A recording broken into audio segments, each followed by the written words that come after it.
Las palabras de Gandhi acerca de la cooperación y acerca de la paz. Mohandas K.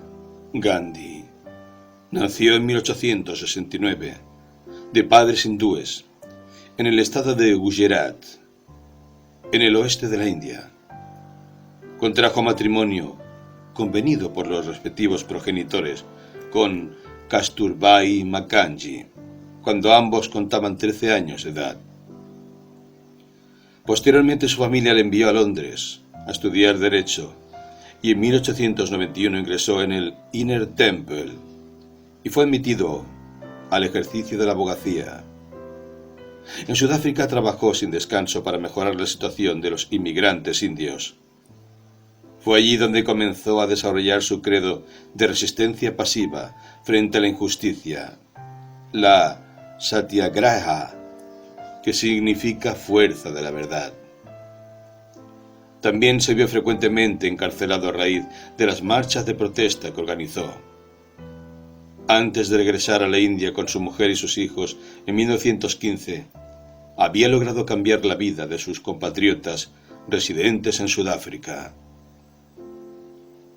Poco después de su regreso a la India, comenzó a dirigir la larga lucha por la independencia de su pueblo frente a Gran Bretaña. Su inamovible fe en la no violencia y la tolerancia religiosa jamás vaciló. Cuando sus compatriotas musulmanes e hindúes optaron por actos de violencia, tanto contra las autoridades británicas en la India como entre las propias facciones disidentes, él ayunó hasta que cesaron las hostilidades. La independencia, lograda en 1947, no fue una victoria militar, sino el triunfo de la voluntad de un pueblo. Para gran pesar de Gandhi, empero, el país fue partido en dos: la India hindú y el Pakistán musulmán. Los últimos meses de su vida transcurrieron en un esfuerzo por acabar con la aterradora violencia que sobrevino, motivo de ayunos que le pusieron al borde de la muerte, pero que sofocaron por fin los tumultos. En enero de 1948, a la edad de 79 años, Gandhi fue muerto por las balas de un asesino hindú mientras se dirigía a rezar sus oraciones vespertinas a través de un concurrido parque de Nueva Delhi. Espero que este libro brinde una introducción al pensamiento filosófico de Gandhi. Albert Einstein dijo de Mahatma: a las generaciones venideras les costará creer que haya existido en nuestro planeta, en carne y hueso, un hombre semejante. Richard Attenborough, Bombay, agosto de 1982. Prefacio. Las palabras de Gandhi que componen este volumen fueron seleccionadas de sus textos publicados a través de 4 décadas y representan solo una pequeña parte de su voluminosa obra. Refiriéndose al valor de sus palabras, Gandhi destacó la importancia de la acción. No tengo nada nuevo que enseñar al mundo. La verdad y la no violencia son ideas de una antigüedad inmemorial. Toda mi obra consiste en haber experimentado con ambas en una escala tan vasta como me fue posible. Haciéndolo, me equivoqué algunas veces y he aprendido de mis errores.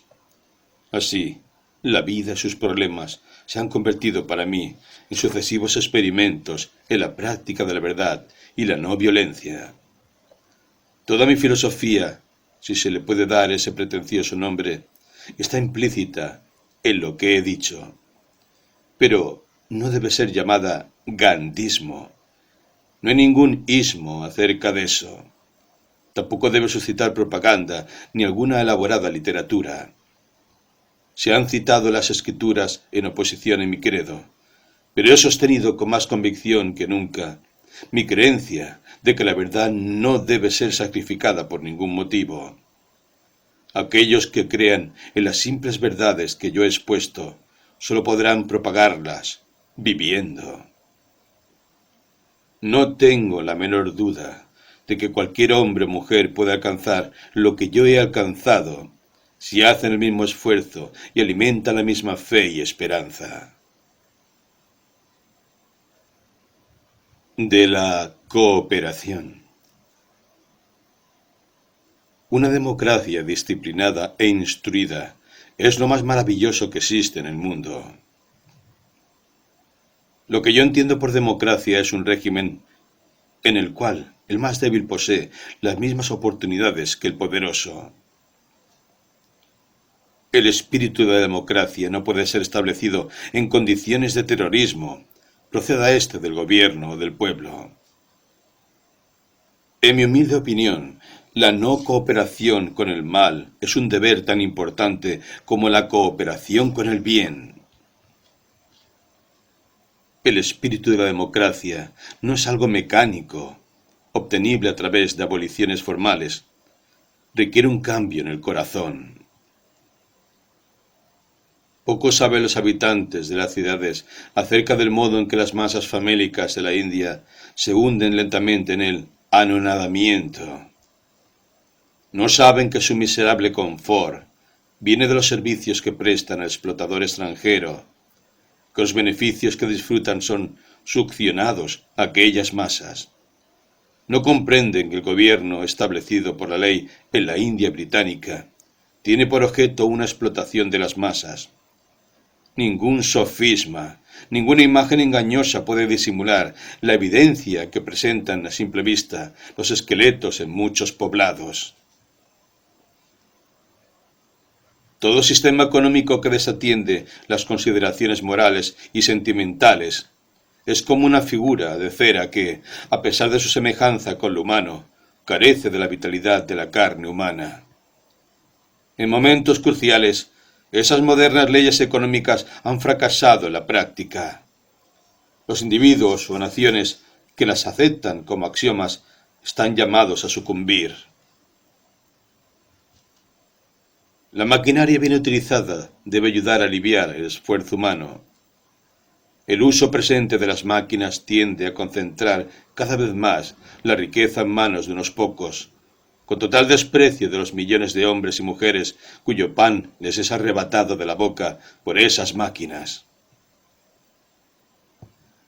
Yo reclamo para el Charca, la rueca hindú, el honor de haber servido para solucionar la penuria económica de un modo absolutamente natural, simple, barato y eficaz.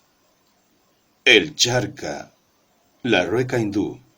Por ello, no solamente no es inútil, sino que significa un elemento indispensable en cada hogar. Es el símbolo de la prosperidad de una nación y por ello de su libertad.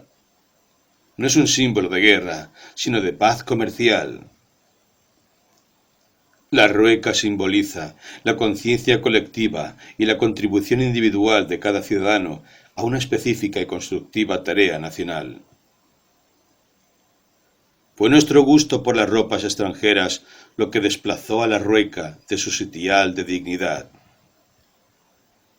Si la India quiere escapar al desastre, debe imitar las mejores medidas tomadas por Norteamérica y otros países occidentales y dejar de lado la atrayente pero destructiva política económica que practica.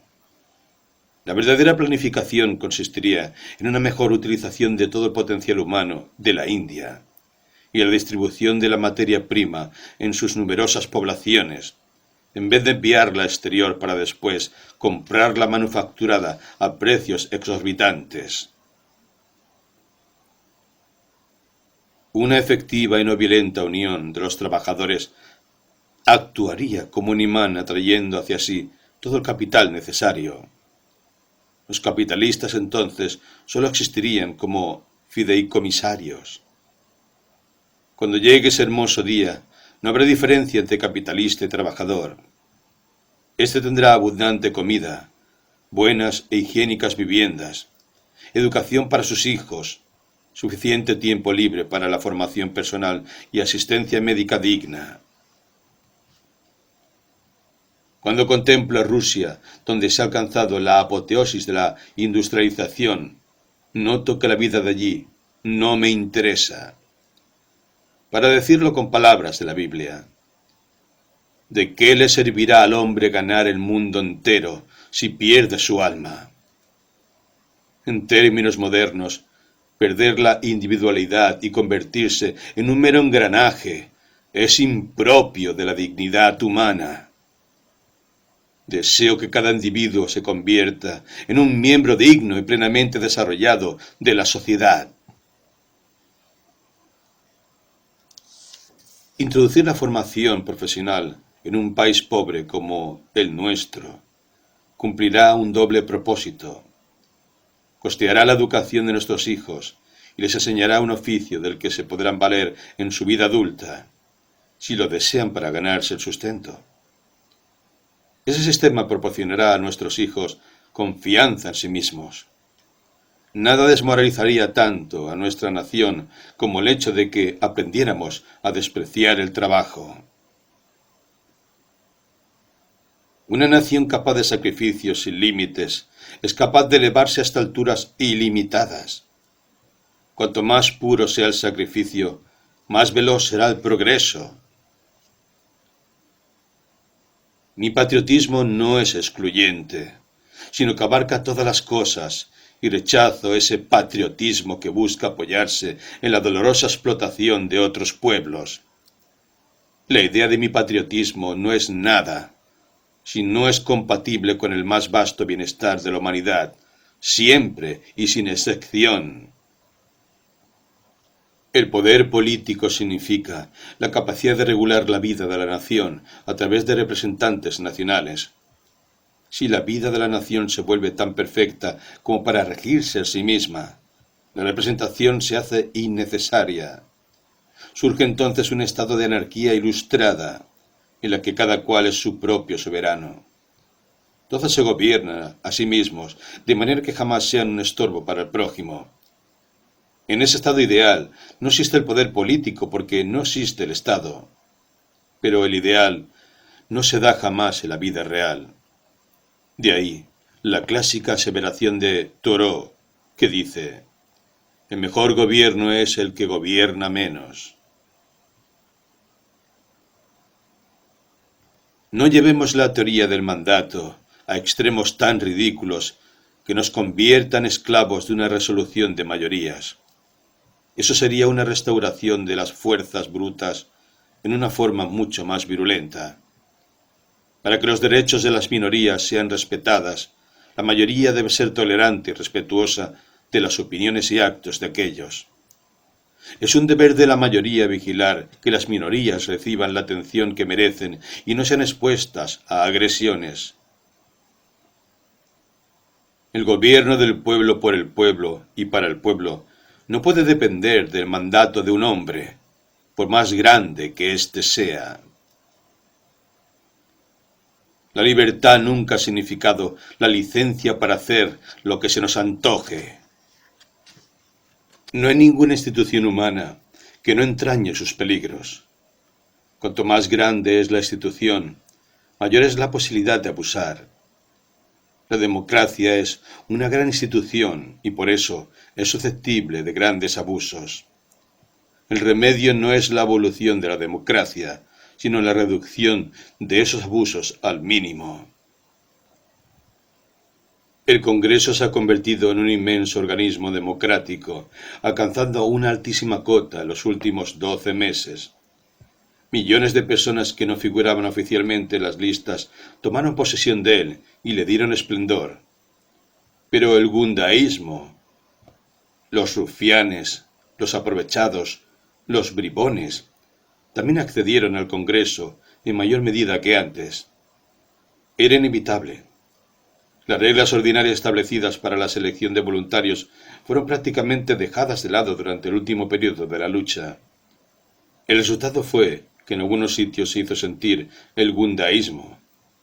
Algunos congresistas fueron amenazados de ruina si no daban el dinero que se les exigía. Naturalmente también los gundas profesionales se aprovecharon de la situación en su propio beneficio. Lo increíble es que los casos que cito son poco numerosos en comparación con los que pudieron haber ocurrido, teniendo en cuenta el gran despertar de las masas. Creo firmemente que este feliz resultado se debe al credo de la no violencia del Congreso, a pesar de que lo hayamos seguido de forma tan tosca. De todas maneras, se han producido suficientes manifestaciones de gundaísmo para que nos curemos en salud y adoptemos medidas preventivas y precautorias. En la resistencia civil de las masas, la jefatura es esencial. En la resistencia civil individual, cada resistente es su propio líder. El bien viaja a paso de tortuga. Aquellos que quieren hacer el bien no son egoístas ni se apresuran. Saben que inculcar el bien a los demás requiere largo tiempo.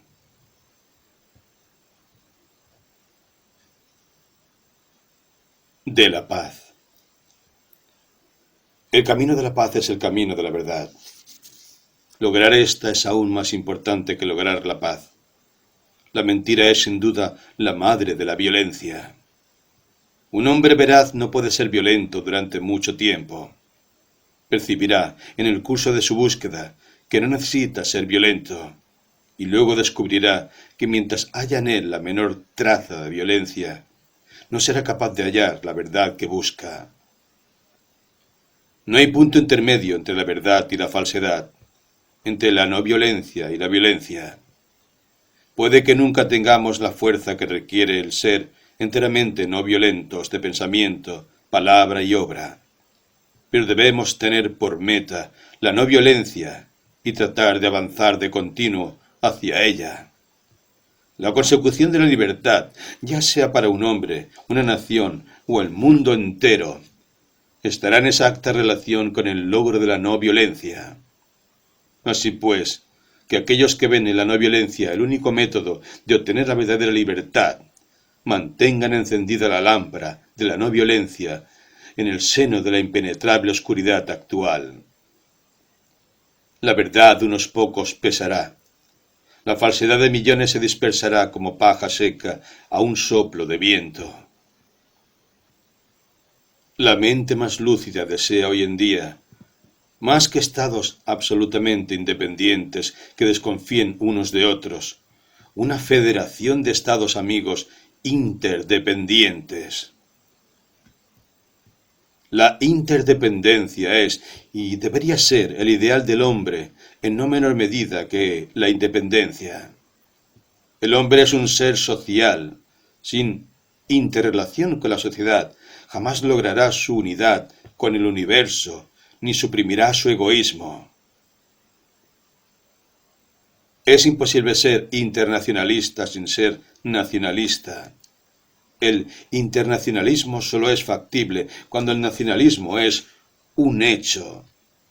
Esto es, cuando los ciudadanos de diferentes países se han organizado y son capaces de actuar como un solo hombre. Lo que deseo haceros comprender es el mensaje de Asia. Este no puede ser asimilado a través de las lentes occidentales o imitando la bomba atómica. Si deseamos transmitir un mensaje a Occidente, que sea el de amor y la verdad. No me dirijo solo a vuestra mente, deseo captar vuestro corazón. En esta época de democracia, del despertar de los más pobres entre los pobres, vosotros podéis transmitir ese mensaje con más énfasis que nadie. Lograréis la completa conquista de Occidente, no a través de la venganza por haber sido explotados, sino a través de la verdadera comprensión. Confío en que, si todos unimos los corazones, no solo las mentes, para comprender el secreto de la sabiduría que nos ha legado Oriente, y si nos hacemos dignos de esa noble herencia, lograremos conquistar Occidente. Y esa conquista será apreciada por el mismo Occidente. En la actualidad, los países occidentales anhelan sabiduría, porque las bombas atómicas significan destrucción total, no solo de Occidente, sino del mundo entero. Como si la profecía de la Biblia se cumpliese y se desencadenara sobre el mundo un auténtico diluvio. Depende de vosotros mostrar al mundo su maldad y sus pecados. Esa es la herencia que nuestros maestros han legado a Asia. Si no existiese la codicia, no habría motivo para los armamentos. El principio de la no violencia exige abstenerse por completo de cualquier forma de explotación. En cuanto desaparezca el espíritu de explotación, las armas se convertirán en una carga intolerable. El verdadero desarme no podrá suceder hasta que las naciones del mundo no cesen de explotarse unas a otras. La moda actual es dar por sentado que cualquier cosa que hagan los Estados Unidos y Gran Bretaña nos conviene. Pero las cifras que muestran el costo armamentista de los Estados Unidos son alarmantes. La guerra se ha convertido en una cuestión de dinero y de iniciativa, en la construcción de armas destructivas. Ya no depende del coraje personal o la resistencia. Para decidir la destrucción de miles de hombres, mujeres y niños, bastaría presionar un botón y dejar caer veneno sobre ellos en cuestión de segundos. ¿Deseamos copiar ese método de autodefensa? Incluso si lo deseamos, ¿tenemos los recursos económicos para lograrlo? Nos quejamos del creciente gasto militar. Pero si imitáramos a los Estados Unidos o a Gran Bretaña, deberíamos incrementar el gravamen. La nación no puede mantenerse en la senda de la no violencia a través de la violencia. El estado al que aspira debe desarrollarse desde su interior. La pregunta que debemos hacernos, pues, es la siguiente. ¿Cuál es nuestra aspiración inmediata? ¿Queremos copiar primero a las naciones occidentales y luego, en el futuro distante y difuso, después de haber pasado por agonías, desandar nuestros pasos? ¿O queremos emprender un camino propio para ganar y asegurar nuestra libertad? Y no se trata de compromisos que den cabida a la cobardía. O nos entrenamos y armamos para la destrucción, pero en defensa propia, y con ello nos adiestramos también en el sufrimiento. O nos preparamos solo para sufrir en defensa de nuestro país y para liberarlo de la dominación. En ambos casos es indispensable el coraje. En el primero, el coraje personal no es tan importante como en el segundo. En el segundo caso, no seremos quizá capaces de lograrlo enteramente sin violencia. Pero la violencia estará subordinada a la no violencia y se convertirá en un factor que irá disminuyendo en forma constante la vida nacional. Si la enloquecida carrera armamentista continúa, desatará una matanza como ninguna ha visto la historia. Si alguien resulta triunfante de ella, la vana victoria será como una muerte en vida para la nación que se erija vencedora. Por el momento, a pesar de la creencia nacional en la no violencia, parecemos estar derivando hacia la violencia, en el pensamiento y en la palabra, al menos. La impaciencia inunda el ambiente. Solo nuestra debilidad nos aparta de la violencia. Lo que se busca es un deliberado cese de la violencia a través de la propia fuerza. Para lograrlo se requiere imaginación combinada con un penetrante estudio de las tendencias del mundo. El encanto superficial de Occidente nos encandila y confundimos el progreso con la danza vertiginosa que nos compromete más cada día. Nos negamos a ver que eso nos llevará a una muerte segura. Sobre todo, debemos reconocer que competir con las naciones de Occidente en sus términos es coquetear con el suicidio. En cambio, si comprendiéramos que, no obstante la violencia, es la fuerza moral lo que gobierna al universo, nos adiestraríamos en la no violencia con una fe completa en sus limitadas posibilidades. Todos reconocen que si se hubiese mantenido la atmósfera de la no violencia en 1922, habríamos podido lograr nuestro objetivo. Aún así, tuvimos una sorprendente demostración de la eficacia de la no violencia, pese a ser tosca, y el espíritu de Swaraj, que entonces se logró, no se ha perdido. El terror paralizante que había poseído a nuestra nación antes de que surgiera el satyagraha, ha desaparecido de una vez y para siempre. En mi opinión, la no violencia es cuestión de paciente adiestramiento. Si queremos salvarnos y hacer una contribución sustancial al progreso del mundo, nuestro camino debe ser el de la paz, enfática y predominantemente. Pasará mucho tiempo antes de que la ley del amor sea tomada en cuenta en los asuntos internos del país. La maquinaria del gobierno separa a las gentes unas de otras y no les deja percibir su corazón. Si queremos alcanzar la verdadera paz en este mundo y llevar a cabo una verdadera guerra contra la guerra, hay que comenzar por los niños.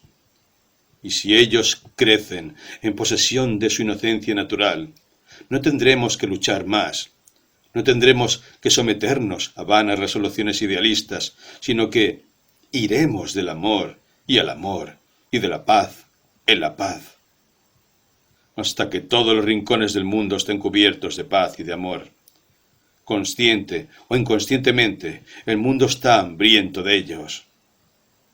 Quiero pensar en una hermandad o identidad, no solamente de las criaturas llamadas humanas, sino en una identificación con la vida, incluso con las criaturas que se arrastran por la tierra. Creo que todas las criaturas de Dios tienen igual derecho que nosotros a vivir. Si en vez de prescribir la matanza de los llamados enemigos de la fe como un deber, los hombres de sabiduría hubieran dedicado sus dotes a descubrir un modo de tratar con ellos de alguna otra manera que matándolos, hoy viviríamos en un mundo digno de nuestra condición de hombres, o sea, de animales dotados de razón y capacidad para elegir entre el bien y el mal, la violencia y la no violencia, la verdad y la mentira.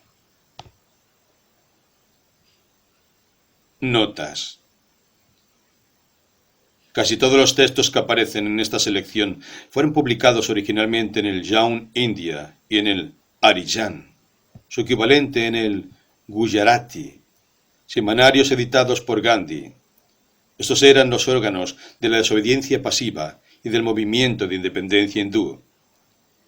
En la India, Arijan es apelativo de la casta de los intocables, pero Gandhi tradujo la palabra como hijos de Dios.